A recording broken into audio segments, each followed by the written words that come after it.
règle ta vie. Ah ben oui, il y a beaucoup qui disent on aime le Seigneur. On dit ah bon, tu aimes le Seigneur. Ils sont là, tu aimes Dieu, c'est tout. Moi, le Seigneur va me dire tu m'aimes, paie mes brebis, c'est tout. Voilà. Il faut comprendre ça. Donc ça ne sert à rien de dire j'aime Dieu et tu sais qu'il y a quelque chose où tu es accusé. Non, tu aimes Dieu, fais-le. Et Dieu va te bénir. Il faut savoir prendre des risques pour le Seigneur. C'est ça que j'essaie de vous dire. Des risques pour Dieu. Des risques pour Dieu. Et ceux qui prennent des risques, ils disent, tu as fait ça pour moi? Comme Abraham. Tu as Isaac, ton Isaac que je t'avais donné? Ton tout? Non, ne le tue pas. Vous avez voulu régler vos vies pour moi? Pour moi? Je bénirai votre vie. Et personne ne viendra déstabiliser votre mariage. Les gens viendront vous embêter, mais personne ne viendra déstabiliser. Écoutez, il faut être la foi, il ne faut pas juste tchatcher. Hein. Il y en a qui disent on a la foi. Je dis tu as la foi, montre-moi tes actes. Il faut poser des actes quand on a la foi. Et là, Dieu nous accompagne. Dieu, c'est un Dieu de conquête. C'est un Dieu de foi. Il faut voir la foi. La foi, c'est quoi? Chanter? Prier? C'est tout ça. Il faut voir des actes derrière. Tu pries, Seigneur, chasse, tu as vu les choses qui m'embêtent et tout, tu as vu ces démons qui m'attaquent.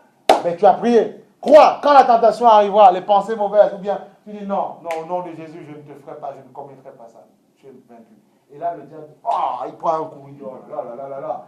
Chaque résistance, quand tu refuses de tomber dans la tentation, c'est un coup porté. Boum, un uppercut que tu donnes à l'ennemi. Tout ce qui est fait ici-bas t'enseigne les choses du monde invisible. La boxe, ça t'enseigne. Tu crois que c'est quoi? Uppercut, coup, c'est quoi?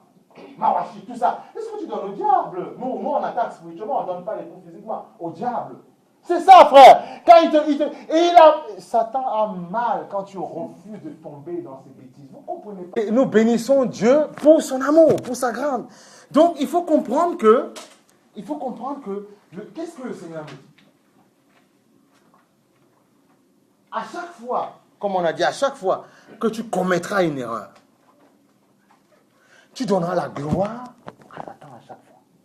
Mais à chaque fois que tu refuseras de commettre une erreur, tu donneras la gloire à Dieu en tout temps. C'est ça qu'il faut comprendre. Mais Dieu ne veut pas que tu... Il ne faut pas... Écoutez, c'est vrai que la parole de Dieu, quand elle est prêchée, parfois il y a des choses, c'est vrai que même moi, Dieu me reprend. Qu'est-ce que tu crois? Mais tu dois te dire, Dieu ne m'en veut pas. Dieu n'est pas contre moi. Mais Dieu veut juste que je monte en puissance. En puissance. Oui. Pour voir... Il y a des gens, ils veulent le bonheur. Ils veulent être en couple, ils veulent être heureux. Mais comment tu peux être heureux si tu es tout le temps au téléphone, tout le temps avec tes amis? Non! Il va falloir faire un jeûne de téléphone aussi. Ah ben oui! Donner un peu plus de temps à ta femme ou à ton mari ou à tes enfants. C'est comme ça. Et là, ça crée du lien et ça crée du bonheur. Voilà. Et l'autre a envie de te donner ce qu'elle a au fond. Parce que vous savez, tu peux être marié pendant 30 ans, 40 ans avec quelqu'un. Tu ne connais jamais la personne. Tu connais sa chair, mais dans le cœur, non. L'autre a toujours à te montrer plus. Mais souvent, notre façon d'agir empêche l'autre d'aller plus loin. En fait, la colère, la haine, tout ça, ça freine l'onction. Ça libère. Ça bloque l'onction. Mais quand tu vis dans l'amour, ça libère. La personne se libère. Et la personne se montre telle qu'elle est pour toi. C'est ça qu'il faut comprendre. Le mariage, c'est une belle chose. Mais il faut juste accepter de vivre selon les codes de Dieu, les principes. Et là, toi-même, tu diras, mais je n'ai jamais aimé un homme ou une femme comme ça. Mais pourquoi? Parce que c'est Dieu qui fait ça. Parce qu'il est en toi. C'est lui qui aime en toi. Et même Hébreux 5.8, le Seigneur a dit ceci et c'est merveilleux. Hébreux 5.8. Hébreux 5.8.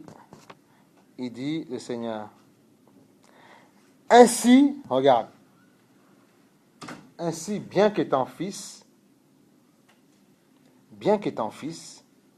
il a pris l'obéissance parce qu'il a souffert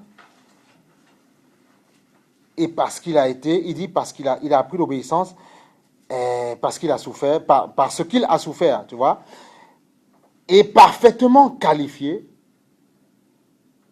il est devenu, pour tous ceux qui lui obéissent, l'auteur d'un salut éternel. Tu vois, la Bible dit, ayant appris l'obéissance, il a été parfaitement qualifié.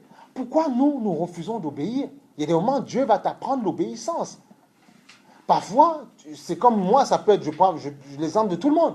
Je peux être très sûr de moi, mais Dieu va t'apprendre l'obéissance, frère. Il va dire non, les capacités, les dons que j'ai mis en toi, c'est moi qui les ai mis. Donc, il faut apprendre l'obéissance. Quand Dieu te dit de faire, il faut faire. Quand Dieu te dit d'arrêter ça, il faut arrêter.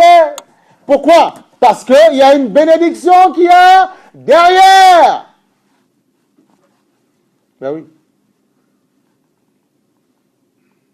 C'est comme quelqu'un qui attend. Tu veux marier une femme, c'est un exemple. Et tu vas regarder tout le monde, chercher à gauche, à droite. Non, tu laisses Dieu faire. C'est Dieu qui attire. Et Dieu va te donner des connexions. C'est Dieu qui fait. Ben oui. C'est un exemple. Il faut comprendre cette réalité-là. Il a appris l'obéissance. Il faut apprendre à obéir. Et quand tu viens à l'église, tes frères, tes soeurs, tu savez, les gens qui vous donnent 2-3 conseils, ils savent ce qu'ils ont vécu. Tu viens à l'église, limite ne calcule pas les gens. Viens chercher Dieu.